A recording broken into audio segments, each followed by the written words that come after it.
Hello everyone. Today's math challenge is, open parenthesis, 18 divided by 9, multiplied by 4, close parenthesis, plus 4, multiplied by, open parenthesis, 10 minus 5, close parenthesis.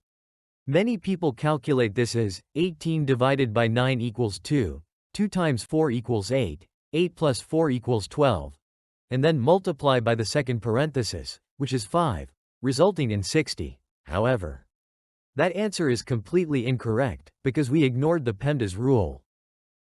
Look, PEMDAS is just a simple trick to remember the order of operations in math, from first to last. First, P is for parentheses, so you always clear those out first. Next is E for exponents, like powers and roots.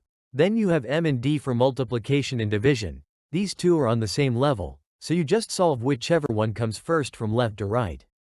Finally, you get A and S for addition and subtraction, which work the exact same way. You just finish them up from left to right.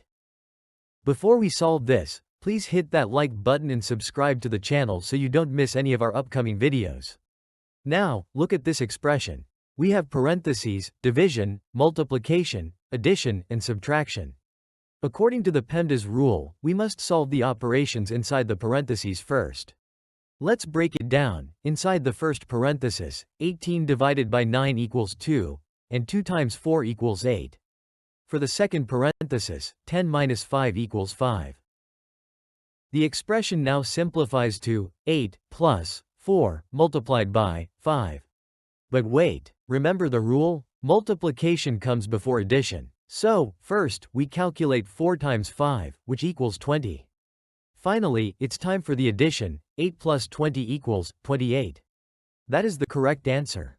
If you found this helpful, please subscribe to the channel and hit the bell icon so you never miss our upcoming math challenges.